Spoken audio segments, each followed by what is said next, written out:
Hello, everyone. This is Dave Paulsen, head men's basketball coach at George Mason University, here for the second episode of DP's Distancing Dialogues. Today, I'm fortunate to have Tobin Anderson, the head coach at St. Thomas Aquinas in New York, as my guest. Tobin was an assistant coach for me, I think like 23 years ago when I was a head coach at Moyne. 2 years, right? 2 years with me, Tobin? Yeah, 2 years, yeah. And then since gone on to unbelievable success. Tobin left Lemoyne, went to become the head coach at Clarkson University, did a great job there, went to Hamilton College. We were rivals in the same conference for a couple of years that we overlapped. Did a great job at Hamilton College, went to be an assistant at Siena College for a couple of years, and then has been at St. Thomas Aquinas, I believe, for 7 years. When he went to St. Thomas Aquinas, the team had been ranked 310th out of 316 teams in D2. Since that time, they've gone to 5 straight NCAA tournaments, 5 straight 25 or more win seasons, 2 Sweet 16s, and Elite 8. So just really a phenomenal career, sought-after speaker, a former 5-star coach as well. So really excited to talk basketball. And again, just for those of you who haven't tuned in, these dialogues are kind of my idea to, well, what can we do, to provide some content for basketball coaches, to share ideas. These are things that Tobin and I or the other guests I'd have would normally do, sharing X's and O's, maybe at the Final Four, maybe when we're recruiting. This technology makes it available, but it's also an opportunity to give back. And so for each guest that appears, I'm going to make a donation to a relief organization. Last week, I donated to the DC Central Kitchen, which has provided over 350,000 meals in the greater Washington, D.C. area during this pandemic. This week, I'm going to donate to the NABC Coaches versus Cancer initiative.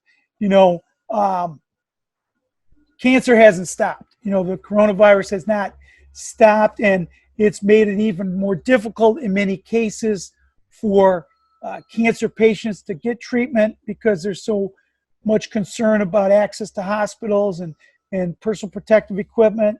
One of the things the Coaches versus Cancer, American Cancer Society had funded the Hope Lodge, where families could stay if their loved one was getting treatment. That's been unable to continue because of the COVID. So those Hope Lodges have been turned over to healthcare workers, who maybe are worried about coming home to their families. So again, American Cancer Society and Coaches vs. Cancer continuing in the fight for this noble cause. And Tobin, you have a group that you're going to donate to?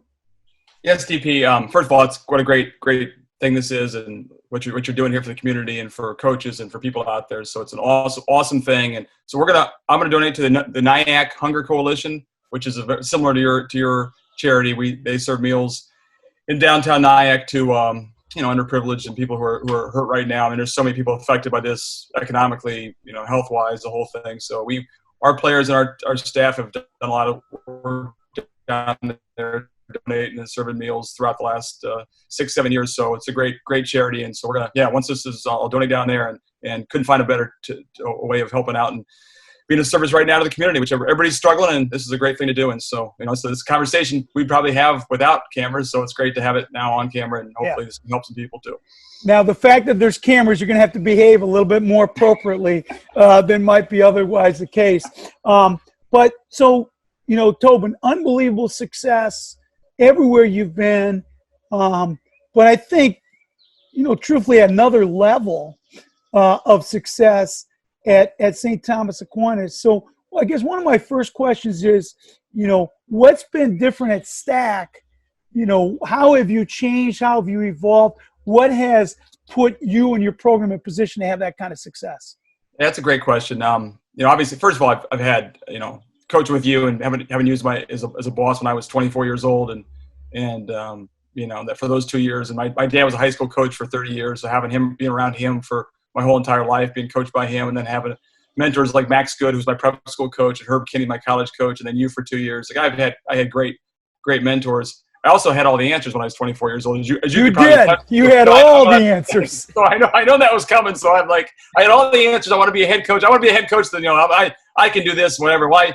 You get humbled very quickly when you're a head coach. That's for sure. Because you think you have all the answers, and all of a sudden you're getting your tail kicked, and it's you got to learn and you got to figure things out a little bit. And I think I was a head coach for 5 years at Clarkson and 7 at Hamilton, for 12 years at Division III, and then I went back to being an assistant. And I think when I was able to go back and be an assistant coach at Siena, I was able to kind of sit back, and the pressure of the head coach feels everything. Like the emotion, every loss stings. It's hard to take the emotions out of it sometimes. So being an assistant for 2 years kind of gave me a chance to sit back and dissect how I was doing things myself as a head coach, see some faults that I had along the way, things I was doing wrong. The emotions, and being able to look at things from a central, neutral situation.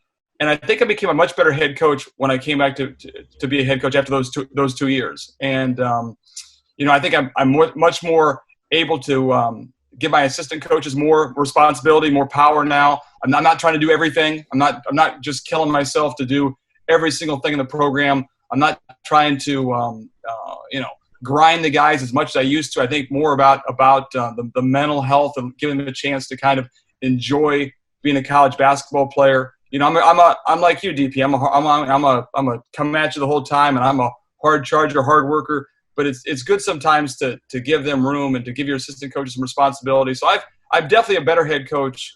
Now, you better be a better head coach. I mean, if you're doing something wrong, if you're not getting better. So, I think I'm definitely a better head coach now than I was 10 years ago. And I can listen better, and I don't want to get you started again, but I definitely listen more now. Sometimes you talk too much. You don't take into account, what people are saying and what the players are saying. And I'm like a much better listener now. Having been married for 17 years and having 2 young kids, raising kids, it's helped me become a more patient person and see it all in the big picture. So I think that all those things have helped me become a much better head coach. And then we've gotten lucky to be at a place where they want us to win. They care about things. The people are good people. And we've gotten some pretty good players too. That's been helpful as well. Yes. And so, interesting, just again, this audience I would expect would be, some Mason fans and supporters of the program that tune in just because they can't get enough content, and that's awesome. There's going to be some STAC fans and people like that, certainly coaches that we know. But for Mason fans, Cam Morrell, who spent 2 years in the Mason program, was looking for a bigger role, and Tobin was the first guy I thought of, and Cam ended up going and having 2 really good productive years with you. Greg Kalick's high school teammate, Meech, great Dimitri, great point guard for Tobin. So there's some Mason STAC connections here as well. Yeah, Cam Morrell could not have been a better leader, a better competitor, a more mature person than he was in our program. Obviously, he's a very good player and had 2 great years. We won, I think, 26 games his first year and 25 the next year. Captain, for sure his last year, maybe both years. But a leader, he's just a great individual. All the things that you said about him, DP, and the people had said about Cam as a person, all turned out to be so true. Never met a guy more balanced and just a great with the kids, great with the alumni, great with people. And so he had 2 awesome years for us, and that was special. I mean, you can find good players. When you find really good people like what Cam was for us, that was a special thing. And so we stayed in touch. He's actually coaching at Memphis now with Penny Hardaway. I think he's got a great coaching career ahead of him. So, it's good. Sometimes it doesn't work out for guys in certain situations because there's high levels and different levels and things like that. Cam found a great place at STAC, and what he learned at Georgia Matt. It's funny because how you play defense, you guys force middle. And no, so we take away baseline. No, come on. Whatever. I really want to put it down. Well, I said, you must have been scared of Paulsen because, for God's sake, for 2 years I could not get him to take the middle away and force baseline. He kept forcing middle. I said, man, Paulsen he's got that in your head. So we spent 2 years trying to undo all the defensive things that he had. Now, let's not mistake him.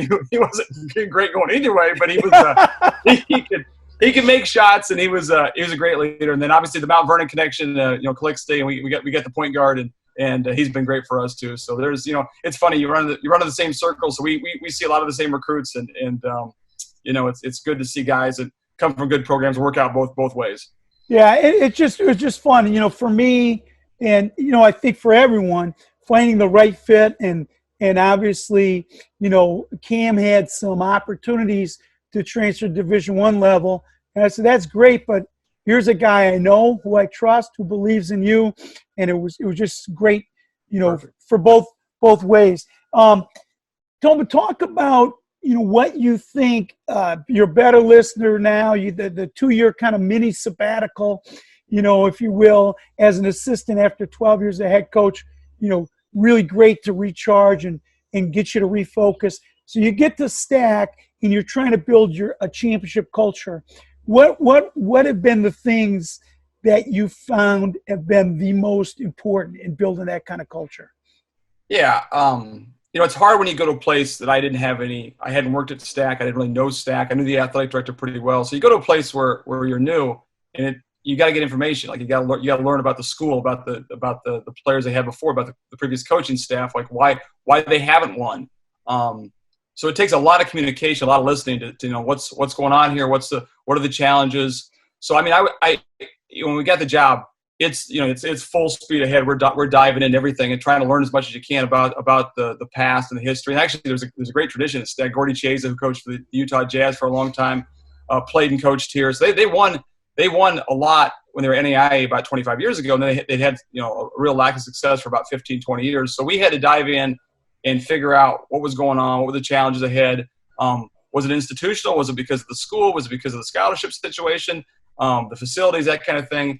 But at the end of the day, it's like, those are just hurdles. We found ways of being creative. And I think the first thing we got here was we're not going to make excuses. We're not going to worry about things we can't control. Everybody has issues. Every program has issues. I don't care where you're at. There's always some obstacles there. So we were able to kind of put that stuff aside and just focus on what's it going to take for us to be successful here. And we had to get, the kids who are already here, get them on board as far as how we're going to do things, our culture. The work ethic has to be at a high level. I don't think it was when we got here. We had to get guys in shape. I think, conditioning is a huge part of our program, how we play. We press and play up tempo. So we had to get guys in shape. We had to, get that work ethic down for our players as far as getting in the gym. Our gym's not big. We don't have a big arena, but it's open. There's no volleyball at STAC. So the gym is just for basketball. So our guys can get in there at 6 a.m. and they can be in there at midnight. So that was our selling point. Like, hey guys, you want to become a better player, this gym's always open, and our coaching staff will always be here with you. So we were able to establish that work ethic, communicate with the guys, and then recruit the right kind of guys. And that's like, we try to do a great job evaluating, because at Division II, you can see more guys, you can be out there a little bit more. We were able to find some guys who probably were Division I players who fell through the cracks because either they weren't quite physically ready at that point, or they had just been under recruited, or they didn't play a certain position, and they fit for our style in our program. And we were able to get some guys who ended up being, our first recruiting class. We had one guy who ends up being, he's in the Raptors with the G League team now, as a 2-time All-American, National Player of the Year, and a couple of things. He scored 2,100 points. Other kid from Malloy High School scored 1,900 points. 2 more guys scored 1,500 points. That was our first recruiting class. Now, I like that I'm this incredible recruiter. We got a little bit lucky, because you have to get a little bit lucky sometimes, but they were the right kind of kids and great leaders. And that kind of set the table then for how we're going to do things. And they came in, they worked hard. And once you get that going, then they kind of lead the guys who come in behind them. So, it's hard when you first get to a new place, because it's like you feel like you're trying to learn everything. And I went around and I learned a lot from people who'd taken jobs before. And when I took over Hamilton, as the coach before me, Tom Murphy, was a legend. He won 600 games. I learned a lot from taking over that job and making some mistakes, like not doing things necessarily the right way and listening as much. And I have all the answers. Well, I didn't have all the answers at STAC, so I listened and paid attention to what people said and said, hey, how are we going to become a really good team? And it did, and we got better quicker than I think we thought we would. And so that kind of got things going too. When you have success early, that really helps to get the thing going. That's great. So there's a million things that we could talk about Yeah. in this, and you and I will continue these conversations. But I think the YouTube channel might anyone who tunes in might fall asleep if we go longer than an hour. So Yes. there's three things. At the end, I definitely want to save time to really dissect your press, because I think that is something that has been an identity for you and your program. I think you've been able to recruit to your press, things like that. So we're going to get to that. That's going to be third. But two other things that I'm struck with, and so part of this is selfish. I heard you speak on another virtual clinic, and obviously we talk all the time, but there's a couple things I think that you do that are unique. How you build the gym rat culture, like how you really foster guys wanting to get in the gym, tracking them getting in the gym, improving their skill. I think that's one. So I want to talk about that first. Secondly, I was struck with something that you've done just recently in terms of charting games and giving feedback to your team. And then we want to get to the press. So I guess the first is just talk about, building that gym rat culture and some specifics that you guys do that you think have been effective. Yeah, that's what people want to hear, is things a little bit unique. And I think that's one thing we try to do, is to be a little bit different, a little bit unique. And the first thing is our coaches, the players come first. So, people want to watch film and they want to recruit, they want to do all these kind of things. But at the end of the day, it's your players getting better that makes you a better program. So we fully believe that. So if a kid comes in and says, hey, I want to go shoot, we put down your scouting report, you put down your film, you put down your phone, and you go in the gym and you shoot with the players. So that's the players always come first. So we did a couple things. We're big on shooting games, like things that are fun. So like we have about 8 or 9 different shooting contests, and you may have seen a couple of these yourself, and you may have possibly stolen a couple of these. I'm not saying that you have, but you may. Or you might have stolen a couple from me. Yeah, it goes both ways. Yes, both ways. Amen. Nothing's copyrighted here at all, so you can take what you want. Actually, they're called like Patino shooting and Calipari shooting, so that's where they probably come from. Probably stolen from them. Yes. But we have like 7 or 8 shooting games, and we have program records, we have individual records. So a guy comes in and his record, and let's say the 100-point game, which is a great game, it's from John Beeline, and his record is 104. So it's like, okay, we put that on the board.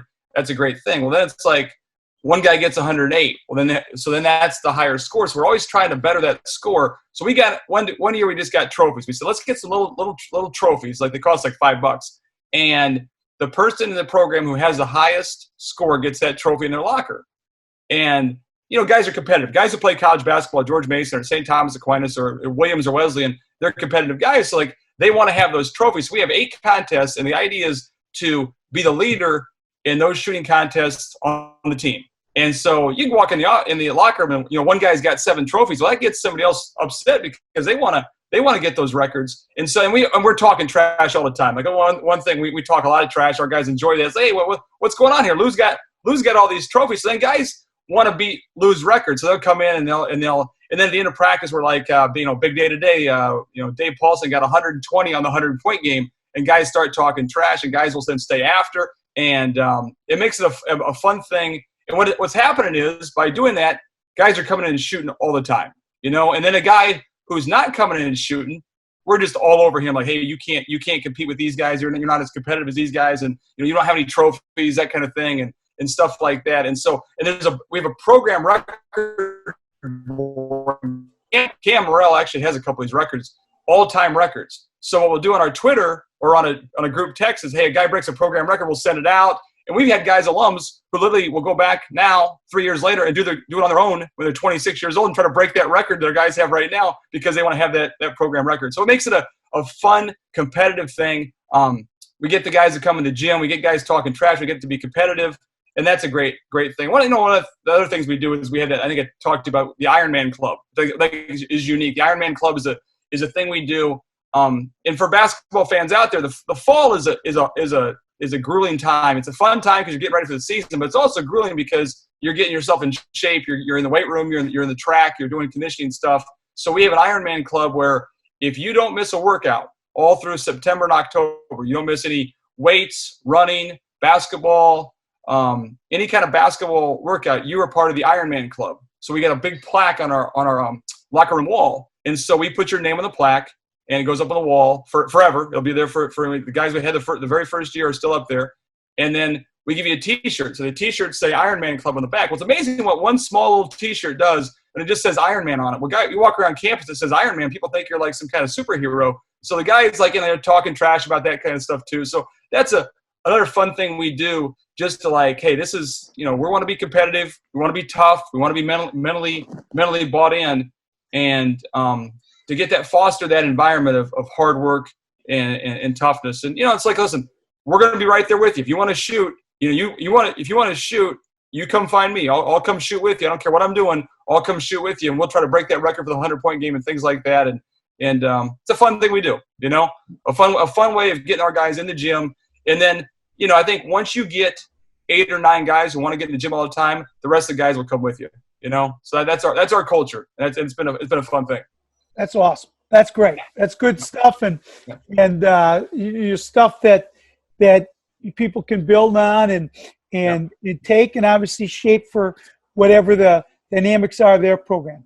Yep. Talk to me a little bit about your rebounding, your hustle chart, and how you do it. I think the thing that was intriguing to me is finding a way to have a post-game evaluation that hits on the main things, not too many things that you can continually reference. Because, a lot of coaches, I'm going to do this, I'm going to have all these charts and all these prizes, and then you got a game the next day and a game the next day, and they don't stick with it. And I think, so it seems to me like you found a system that works for you. Well, I laugh because I think when I was at Moyne with you as an assistant, I was in charge of the game goals chart, and I was usually about 5 games behind.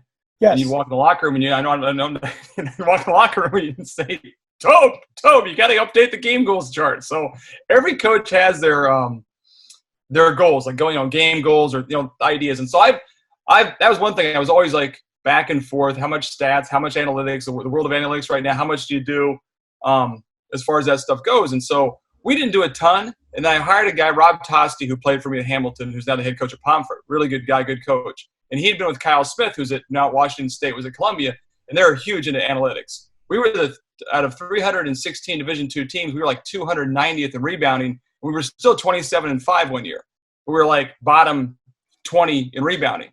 I said, man, we got to get better rebounding the ball. So we started going through this rebounding chart of things that would be important to us as far as stats and get our rebounding up and get those stats where needed to be.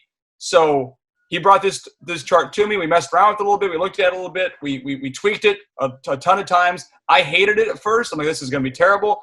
Ended up being a great thing. And since we put it in, we have some benchmarks which I'll go over.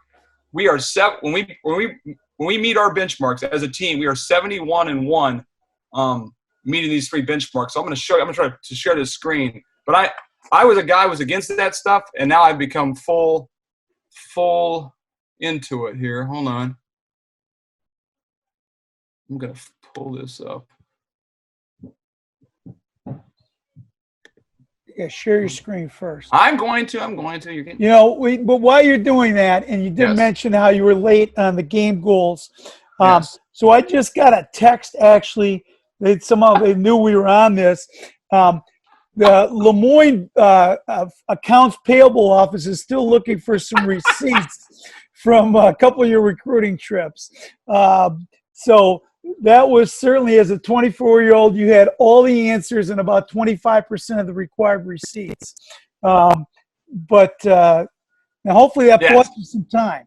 Can you figure that out? Well, I can't find it right now. Hold on. I got my press up here. I'm going to find it. But let me go. I'll talk you through it here. I'll talk you through it because I can't really find the chart right now. If you email me, I'll send you the chart. First of all, so at the end, we're going to put your email on. Yep, we'll do that. So, yes, I was probably over budget a few times at Lemoyne, but considering our budget was about $250, it was, hopefully Dick Rockwell doesn't have access to Zoom calls. But, we chart 3 things with the team. We chart box out percentage, right? So every time a shot's taken, we grade whether or not you boxed out. All right, that's a pretty basic thing. We chart crash percentage. So we tell our guys at the start of the year, you're either a crasher or you're a get-back guy. There's no ambiguity. There's no as you might say, gray area. There's no, you either go or you don't go. So we chart, if you're a crasher, you have to go to the offensive board. We chart your percentage there, and then we chart defensive transition. We're really big on defensive transition. Do your job.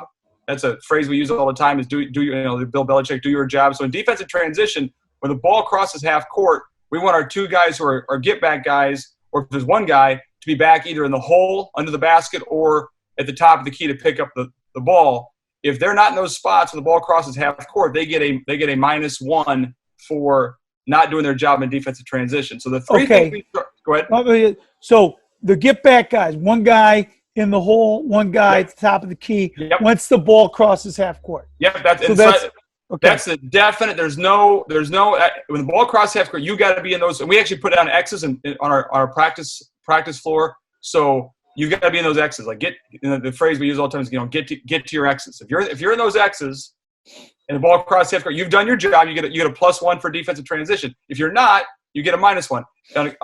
For a crasher, if you make two moves, like you make a spin move, you make a swim move, you go to the offensive boards, you get a +1 for crashing. And if you don't do that, a -1. On box out, you make an attempt to box out. If you go hit a guy, hit and hold, or hit and turn and pull the guy off, or if you're a guard, if you just make some contact, we give you a +1 for box out, -1 for not getting it. If we get, as a team, 80% in those three categories, we call it 80-80-80, we are 71-1 in our time at STAC since we put it in about 5 years ago. That's our record, 80-80-80. So we get that. All right. So now box out guys. Okay. So I box out +1. I box out the next time +1. I box out the next time +1. And the next time I got a -1. And then you just basically, you add up the ratio of +1, it's the -1s. Yep. I got my 80%. Yep. You got 60%. The next kid had 100%.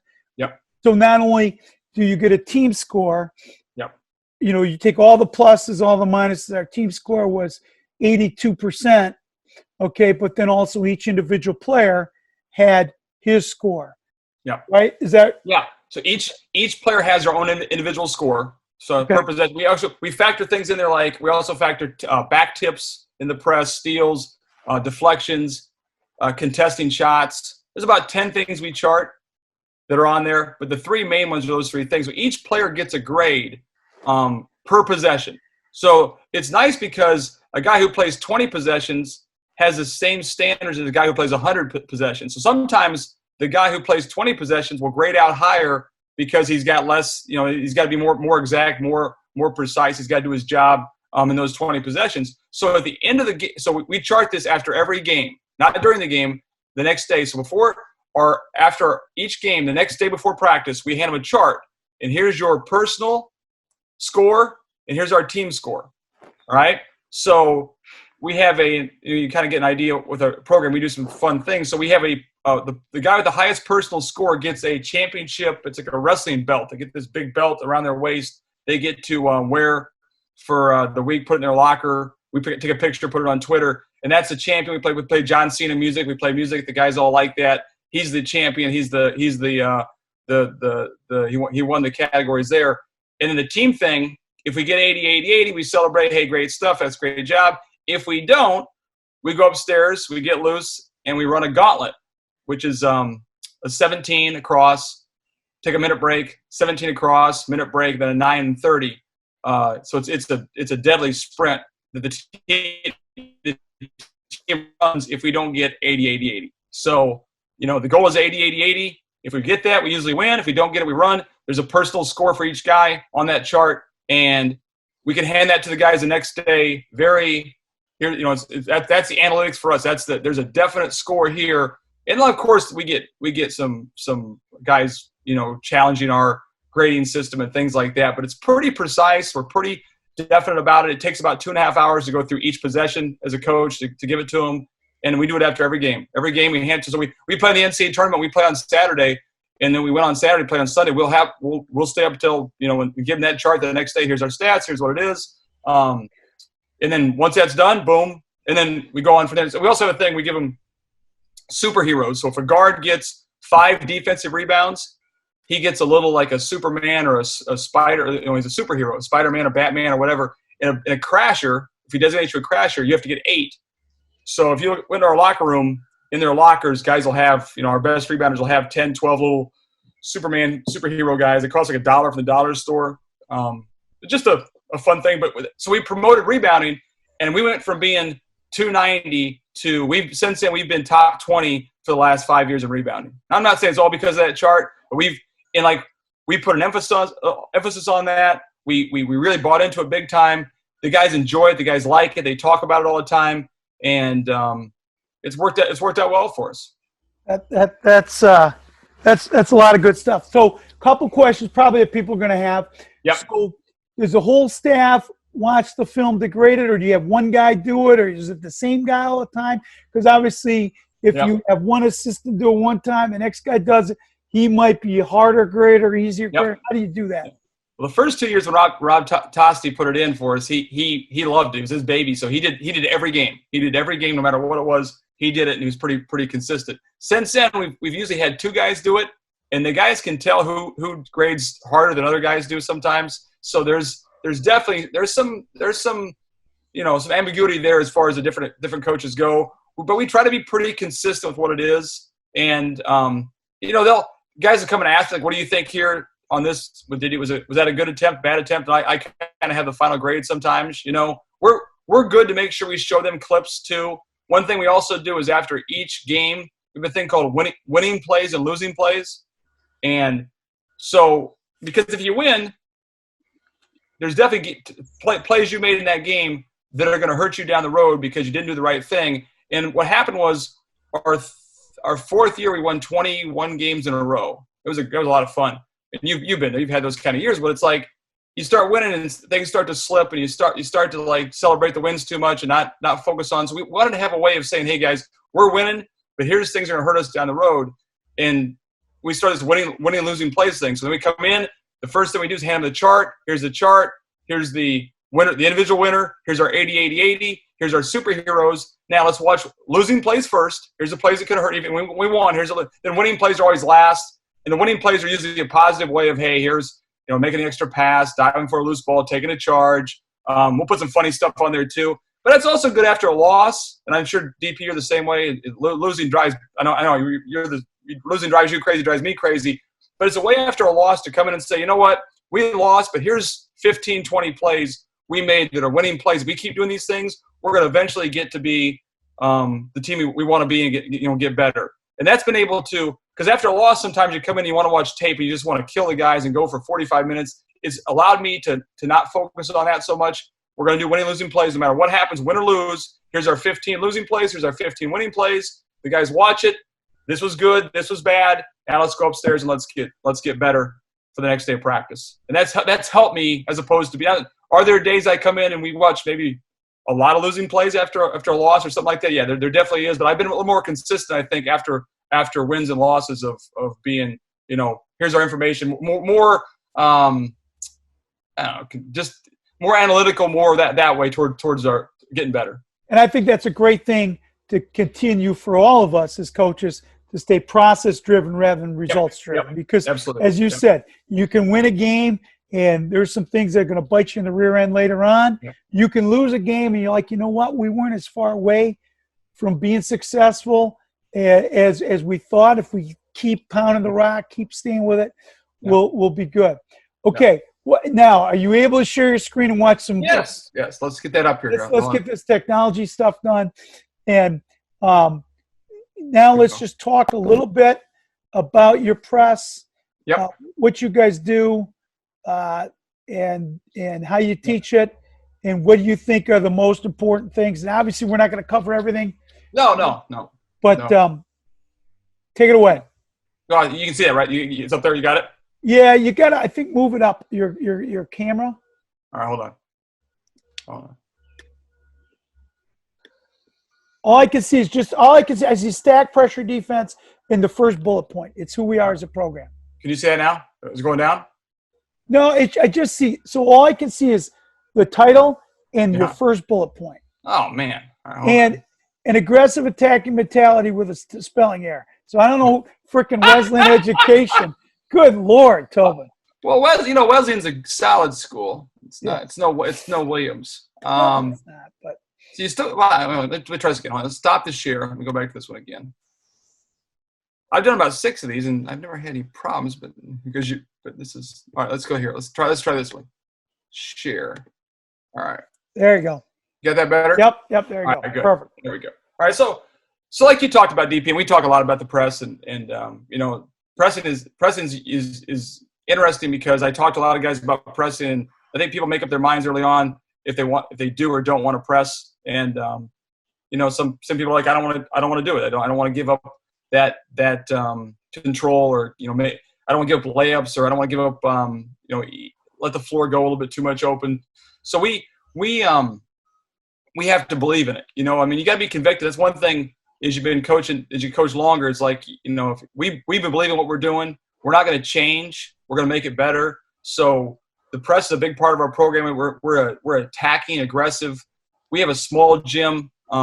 We've been getting our tails kicked here for a long time before they got here. And we're not going to sit back and let teams just come in here and beat us. We're going to be aggressive and get better. And I thought when I first got here that we were playing against teams that had a lot of Division I transfers, a lot of good, Bridgeport and LIU posts and schools that had won a lot over a period of time. And I didn't think I could get the top 5 players of the conference, but I thought I'd get 10 guys who could play hard, play together, and be in great shape.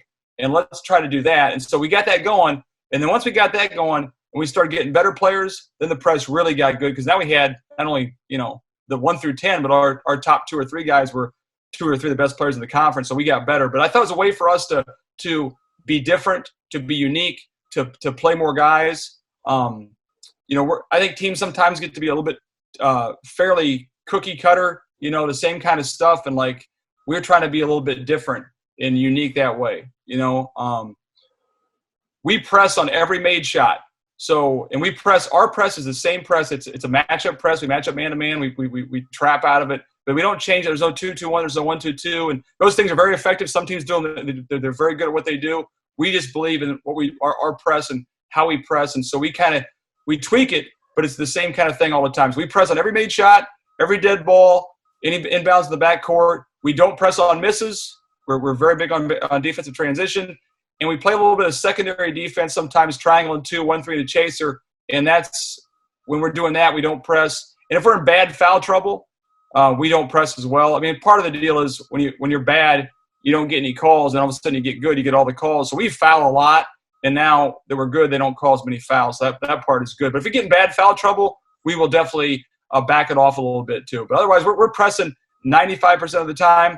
The press is not the backbone of our program. It's our half-court defense. We believe that our half-court defense has to be good. We will not sacrifice our half-court defense for the press. So there have been some times the last couple of years where if our half-court defense starts to slip, we will take the press off, at least to start the game, and say, listen, we're going to get stops to start the game the first 5 minutes. And once we get that done, once we establish our half-court defense, we'll go back and press. And you find out the guys actually, they miss pressing. They like pressing. It's a way for us to play faster and get the game going quicker, right? People say you can't press and be great defensively in the half court. This year we were top 10 or 15 in forcing turnovers, and we led the league led our conference in every major defensive category: defensive field goal percentage, 3-point defense, defensive points per game, and rebound margin. We were first in all 4 of those categories, and we pressed the whole time. So we can still press this way and get back and play great half-court defense. The biggest stats for us are turnover margin. We want to be +5. We did a stat a few years ago. The teams that were +5 or more in turnover margin all won 23+ games in Division II, and in Division I it was like something more than that. So we're trying to be +5 in turnover margin, and then defensive points per possession. We were 0.96 this year, which is just okay. We've been like 0.82 before. We've been 0.779 before. We've been really good on that because we're turning teams over 20 times a game and also playing pretty good half-court defense. So we spend a lot of time on our defensive transition. We call it tippy-toe. All right, so explain to me what tippy-toe, what is this? Tippy-toe is our defensive transition system. So we were talking one time, we need a name for it. You need guys like names. So it's a Seinfeld reference. It's from Seinfeld. So we said, we'll call it tippy-toe. And we basically talked about it. Shot goes up, our crashes are crashing, and usually it's our 1 and 2 are back on defense. They have to get the X's. They got, one's at the top of the key, one's in the hole. And so when a shot goes up and it's a miss, we have one coach who's just watching tippy-toe. And he'll yell from the sideline, tippy-toe, tippy-toe, tippy-toe. And we got to be in that system where the one man takes the ball, the 2 man's in the hole, he's got the first pass. 3, 4, and 5 are sprinting back. The first post guy back, no matter who it is, 4 or 5, gets to the rim and kicks out the 2 man to the ball side wing. And the other 2 guys, the trailer and the trailing wing, load to the ball. And we're playing 5 against 3, get everybody to ball side, and load up to stop any kind of transition. So we have a definite system on a missed shot with that, because I think a lot of pressing teams, they start to cheat up on the shot, and they give up too much in defensive transition. We're trying to stop all defensive transition first and foremost. Then when we score, we're right into our press. So, all right. So 2 questions. So one stopping the ball, top of the key, 2's underneath the rim. Okay. First 2 takes first pass. So pass goes up the wing. He's got that pass. He's got that. Yep. Okay. Yep. Otherwise, he's got the rim runner until the first big back can bump him out. Yep. And then your other big and your other wing load to the ball. Load to the ball. Yeah. So the harder that 5 man gets back, or that first post guy gets back, allows that 2 man then to kick out quicker to the ball side corner. The 2 man's got to be he's your suburban shooter. He's the guy from Wisconsin who can't really probably pressure the ball at all. He's back in the hole, and so he's got to be smart. If there's not a rim runner, he's kicking out early. If there's not a rim runner, he'll get out of the hole early and get to the ball side wing. If there's a good rim runner, he's got to stay and protect until that guy gets there. And more teams now are running without a rim runner, so he's getting ready to cheat out early. And then that first post guy's got to see, hey, if I'm going back and there's nobody at the rim, there's probably going to be a trail, a ball screen, a drag ball screen. He's got to be able to see what's happening. And we go through that obviously in scouting report and be able to defend both at the rim and on the perimeter. So it's a definite system. Like with the 1 man, hey, the 2 man has to be in the hole. The 1 man's got to be at the top of the key when the ball crosses half court. Our first post guy's got to be, hauling tail to get back and get to the rim and kicking those guys out. And the other 2 guys got to get back, talk, point, and get to the ball. So we're playing 5-on-5. And so we're not cutting any corners in defensive transition. We spend a lot of time we probably spend as much time on that as we do on our press. And if that's good, that'll make our press good. So the guy in the hole, if there's a rim runner and a pass up the wing, he'll bump out for the pass in the wing. And then the guy stopping the ball's got to cover down to the big until he gets bumped out, or what do you do? Yeah, I mean, you'd like to hope that your big man's running hard enough that he's not so far behind he can't get to the hole before the other big guy gets there. If that happens, that shouldn't happen very often. That's a sub. Yeah. That post, yeah, exactly. And we can run. Like we recruit guys that can run. So the first guy back, he's got to outrun the other guy and get back there and protect the hole. A lot of times if we're late getting to the wing, it's because that big guy is not getting back quick enough to kick him out. It's not the guard's fault. It's the big guy's fault for not getting back as hard as he can on defense. So, that 2 man's got to be smart. He's got to know, hey, are they throwing it ahead to a shooter? Are they throwing it ahead to a driver? Don't come out unless we have to come out. But, a lot of times they're throwing ahead to a shooter. You got to get out of there, Okay, so the logical next question, I can see the excuse already. So you got your 1 and your 2 back, and now it's a made basket, and now you're pressing. So do you ever get now how do I get up there to get to my guy? Or so that's the beauty of our press is you don't have a guy. So you go to a spot. So the 2 man is always going to be the last guy, the deepest guy. So on a miss, he's going to be back in the hole. On a make, he's the last guy. No one gets behind him. He takes the last guy going deep. The hardest job is a 1 man because a 1 man now is starting to go back, and now we score. Our 1 and our 3 go to the elbows and find the closest guy. Not their matchup, not their original man. They go to the elbows and find the closest guy, whoever that may be. Right? The 4 man, so 1 and 3 go to the elbows. Yep. Find the closest guy. 2 is already back. He can see the whole court. He sees what's happening. No one gets behind him. He takes care of anything over the top, anything deep. He takes care of. The 5 man is sprinting back. Once the 2 man knows, hey, that 5 man is now past me, he can start to cheat up towards the third guard who might come to the ball, but 2 and 5 have to get matched up. So the 2-man's back there. He's talking, he's pointing, he's seeing what's happening. So the 5-man, once the 5-man gets to his level, they can match up accordingly to who's back there, right? And the 4-man, the 4-man is now on the ball in our white press where he's all over the ball, high hands, bouncing, lots of energy, trying to get a tip, trying to get a deflection. And that a good 4-man buys us time to match up because now he's all over the ball. He's taking away vision. He's taking away the deep pass. He's bouncing. He's on his toes. So the 1 and 3 go to the elbows, closest guys. 2's the deep guy. They take whoever's close. Whoever's closest. Yep, the closest guys. Now, most teams get into a press break at some point, so it becomes pretty consistent to who they're getting to. But they take. There's not a U-man. There's not a I have my matchup. There's no matchup. You don't have a certain guy. They go to those spots. 2's deep. 2 takes a guy who goes deep, and then 5. We'd like to get our 5-man on their 5-man if we can. So usually they'll send their 5-man deep. So we'll try to buy some time and get our 5-man on their 5-man, but we don't have to. We can still have our 2-man on their 5-man, and we're going to switch any kind of cross screen, any kind of up screen, any kind of thing, vertical, horizontal. We're going to switch everything in the press as they move. But the key is that 4-man on the ball, and you've seen a good like when Kentucky had and the kid Walter McCarty.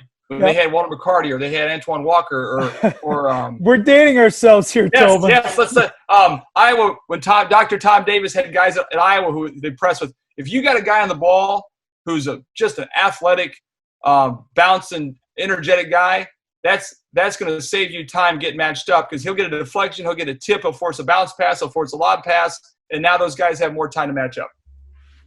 All right? Yep. So, see where we're at here.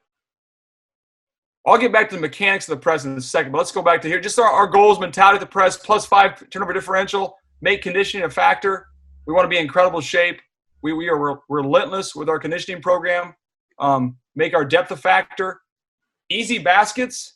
I think guys spend so much time on offense and on out-of-bounds plays and things like that. We think we can get 5, 6, 7 easy baskets a game from our press on a tip, a deflection, a steal. And those end up being layups or dunks. Man, that's your game right there. If you can get 5, 6, 7 easy baskets and the other team only gets 2 easy baskets or 3 easy baskets, you're going to win a lot of games.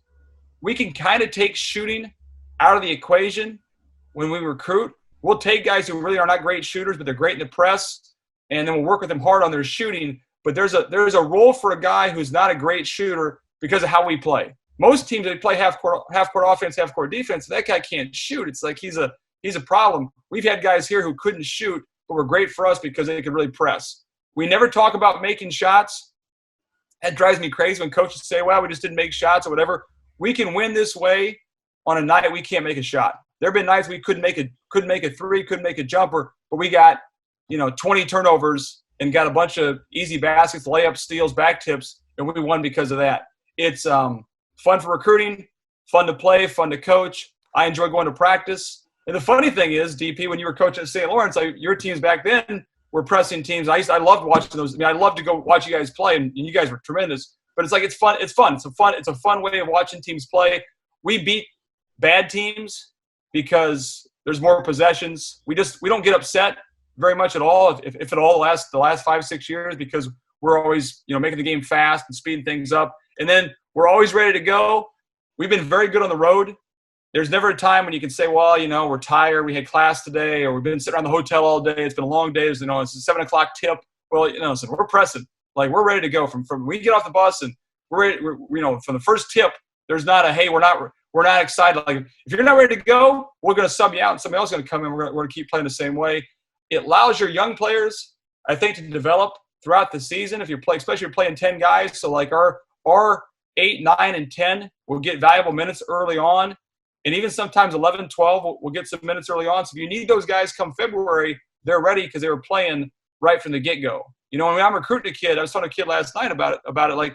You may not start, but you'll be in the game in the first 4 or 5 minutes because we're going to play 10, 11 guys. And then I think it's hard to prepare for. We play this way every day. You play an opponent, they got 2 or 3 days to get ready for this press. It's hard to get ready in 2 or 3 days for how we're going to play. And it's what we do. We play this way all the time. So we're used to this, and it's become a I think it's a hard. It's, it's almost like a mentality now. Teams are, it's a stack press. They're worried about the press sometimes, and they'll make mistakes they wouldn't make sometimes because they're trying to play too fast, and it's in their head how we're trying to make them play. So, anything else on that, DP? No, I think that's good. And here's I went through this already, so just kind of I won't linger on this too much. I want to pull up some clips maybe, but our 4-man on the ball. That's our white press. If we go black, he's now a safety. He's off the ball. And when we go, so guys say when you play against a team who's maybe a little bit better than you, has a great point guard, plays fast. We played Gonzaga my second year here. We went all black press. He was a safety. He plays back off the ball. It just kind of slows the game down. Nothing over the top. We can kind of be more conservative. If a team starts to hurt us, we'll go black press and just be a little more conservative, a little more contained that way. 1 and 3 are our 2 best on the ball defenders. So I'm going back to 4-man. He's a trapper or a gapper. So in other words, he decides to go trap that first pass, or he's in the gap, helping, recovering. Okay. And Good then point. When you go rondo, so if they only have one guy, instead of being on the ball, he's going to turn and deny the inbound man the ball.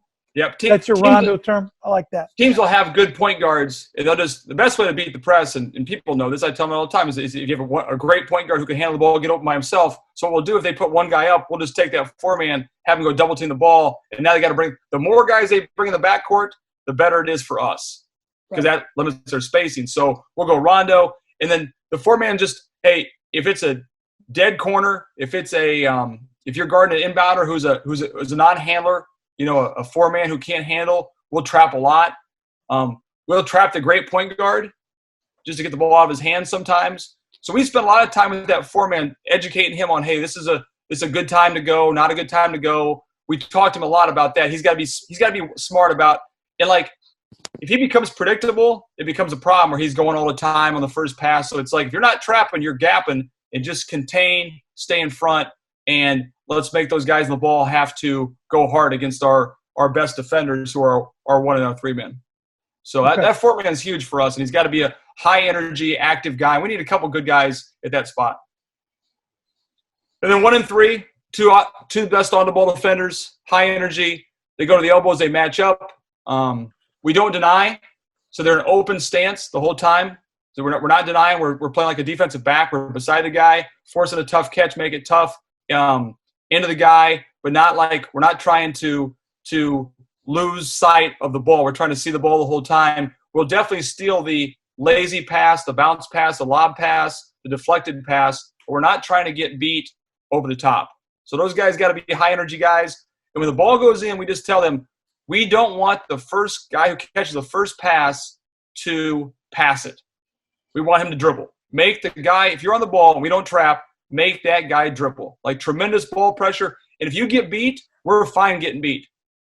But you got to make him dribble. You got to make that first guy dribble. If you get beat, we prefer you don't get beat on the first bounce, but we don't want that guy to look and see into our press, take away vision, make it tough. The 2-man is back.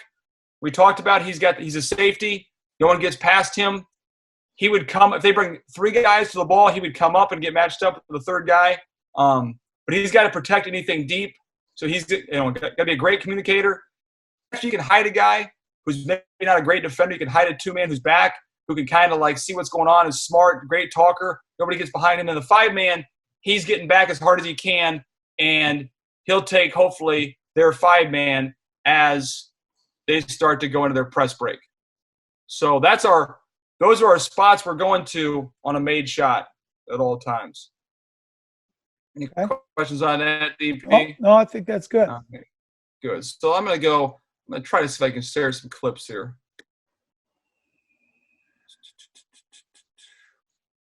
Here, just a couple more things here. Here, we switch all screens. 3 things we talk about all the time: ball pressure, ball side, ball level. We talk about that all the time. We got to be ball side. Make the handler go hard to beat us. Can't look into our press. Ball side, everybody gets the midline. When do we trap? We trap. If a guy beats us sideline, we're trying to turn the guy sideline and trap middle. So we're trying to trap from behind, trap middle. If they beat us sideline, fake traps are just as good as other traps. you know, as traps, like a fake trap or we call them a stunt. A stunt is almost better than a trap sometimes. The fake and go back sometimes is good. What makes our press good a lot of times is we can trap the first pass. We can not trap at all. We can trap around half court. And it's the players' press. Like they got to decide when to go and when not to go. So here we are. We're in maroon right here. We're in the maroon uniforms right there. This is posted on YouTube. STAC. Yep. So all you got to do is go to YouTube for STAC Press. You'll see it right there, right? So we're in the maroon right here. We're in maroon. There you see 34 on the ball. It's our 4-man. There's 13 and 25 on the ball. Open. There's a lazy pass. We get a deflection. We lay it up. Those easy baskets are gold right there. Send it. We're at it again. We switch that cross screen. There's our 1 and a 3 right there. And look at our 4-man who's he's a walk-on for us. Ended up being a great kid for us. And just played his tail off. But like he's got high hands right there. He's taking away vision. He's bouncing. We're right there. We force a 5 count. Here we are right here. Here's our press right here. Watch how fast we get matched up. And I think a lot of that's because we're not getting to our original man. We're getting to spots. Right now, we are matched up right there. Not denying. 25, just leave it right there. 25, he's your 2 guard. Yep. Yep. So he's gotten back, but now he knows 5 has gotten behind him. So he's matched up with the 3rd guy. Can you run it back just a little bit? So I think this is important for guys. Yep. So we're score. Yep. 25 is back. He's back. Yep. And now he knows the 5-man's back. Yep. So now he's got, as soon as 5-man crosses him, he comes up and takes that guy at the top of the key. Yep. For the 3rd matchup. And if that 2-man, he's reading the 4th. So we got great ball pressure right now on the ball. He knows he can start cheating. The more ball pressure we have there, the more he can cheat up towards the ball. We're in good shape right there. There's a timeout. We can force a 5 count. Next one. Here's the NCAA tournament. So they brought 3 guys up this time. So now our 2-man came up, and we're matched up 1, 2, and 3. We're all matched up front. There's a lazy pass. We're not denying we score. We're right back into it. And most teams have a press break, so they're going to go triangle here and bring 3 guys up there. We get into a habit of, hey, this is what's going to happen. Now we're matched. So 15 is your 2-man. What's that? 15 for you is your 2 guy. Yep. He's taking the 3rd guy. Got it. Yep. And here's a deflection. Deflection leads to a dunk, and we score. I want you to watch this. Watch the ball pressure by 15 here. There's a turnout. You can just see it. And 13, that's ball side. If that ball's on one side of the floor, we want the whole team on that side of the court. They got to be all the way over because we're looking for a trap. If he goes sideline, we want to stunt the sideline. And 13's the guy, if we're going to trap, it doesn't have to. 13 could go trap as this guy turns. Yep, but this time he didn't. And that's it. That's his. He doesn't want to go. He doesn't want to go. There he goes. Lose the ball. Come up. And we score. We're right back into it. We score again. Here we are. We're up. You can see those guys, how quickly 1 and 3 got matched up. Right? That's doing your job. Like you got to do your job. We score right away. We're matched up. We're here. Now that's a place. They throw a ball to the dead corner. We're going. We're going. And this is a part, it's hard to explain. That's why it would take a longer time. We're on a string. So when that guy goes, that pulls the next guy. That pulls that next guy up with him. So we actually bring a string out sometimes in preseason and actually have him pulled by a string. He gets pulled. There's a string. He gets pulled up. The next guy gets pulled up right there. There's a deflection, tip, and we'll get an easy basket out of that. Here we go again. Watch our 4-man here. Watch him bounce. He's up. He's bouncing. There's a trap. They run a string. He got pulled up there. You know, big key. We don't want to foul. I know you're big on not fouling. We don't want to foul in the traps. We don't want to reach in the traps. Just try to be vertical. We shoot the gaps. We get a deflection. We get a steal. And we score off that. Let's watch this one here. So that time we were a little bit late getting the ball. That's okay. And the part is we don't have to be perfect every time. We don't have to be on the ball. You know, sometimes we're a little bit late. You score it. You hit a 3. You're a little late. That's fine. The press can start now. Here's the press. Ball pressure. And you can just kind of see the more we get up, we call it uphill. We're up to the ball. We're uphill. We're kind of shooting that gap. He jumps in the air. We steal and finish. I actually taught him how to finish like that. That's one of my I bet you did. That's part of player development at STAC. Is very important how to finish alley-oops. There's a good trap. Watch 15. Once that guy goes, he's pulling a string. There's your deflection, and we go. There's some action here, some stuff they're doing. We switch a little bit of this here. There's a ball pressure. Here's a back tip. Come from behind. We're coming from behind on the floor. And we can trap there. That's, we want to trap there, they can trap there, that's fine. We're going. Here's another example here. I just love that ball pressure right there. You get a lot of this stuff. They get a little bit antsy, handle the ball. All hell's breaking loose. And we're uphill. Let's see what else we got here. This is good. Here's the part. So we don't get the steal right off the bat, right? We don't get the initial steal. I think what makes the press good sometimes, we trap there. There's an X out. Nothing's happening. We can still keep trapping. We're trapping here. And I don't even know what this is, but we get a 10 count there. They kind of figure things out themselves sometimes too. Here's another one here. There's an initial trap. We chase it down. And there's nothing wrong with just playing good half-court defense. Here we go here. So this time they kind of clear us out. We just turn, and we come up here from behind. That's not something we necessarily teach all the time.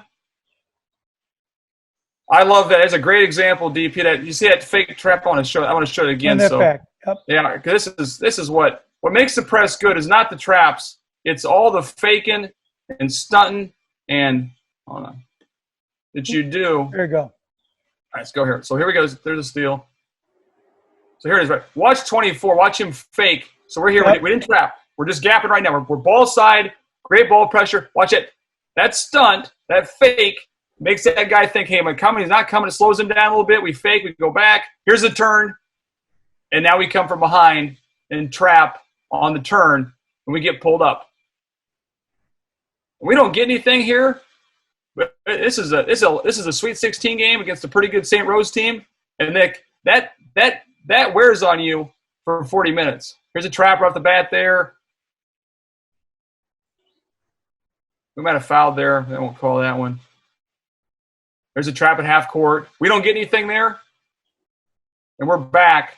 But now the beauty of that is they've wasted. Here's St. John's. We went to St. John's and forced 28 turnovers against them. We beat them by 32. But you can see a rotation right there from our guys coming up. Guys are on a string.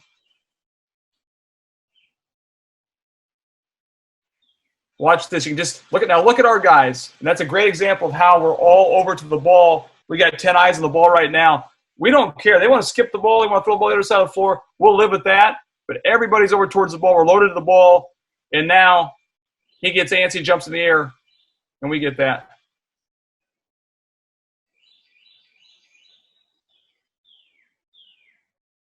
I like this here. So we trap right there. Guys are on a string. We get a deflection. Ends up being a turnover. There's a little bit here with some back pressure. I love this kind of stuff here. We come from behind, and you get a tip.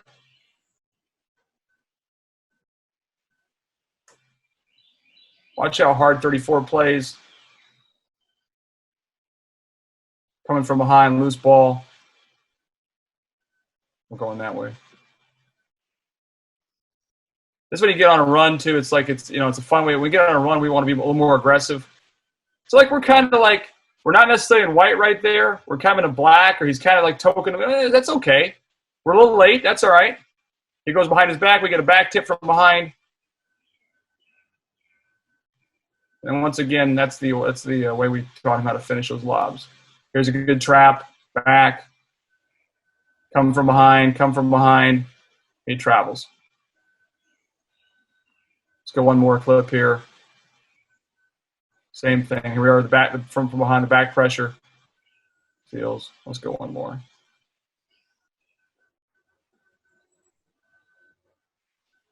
We're chasing this guy down from behind. There's your steal. We're off to the races. So that's kind of the. I mean, I'll watch those clips all day long, but it's a mentality. It's a way of playing. I think when teams think about pressure, they think about you're taking a lot of chances. You're trying to you're doing things you should. That's playing stupid. We don't take a lot of chances. We try to be a little more consistent and not giving up layups and easy things like that.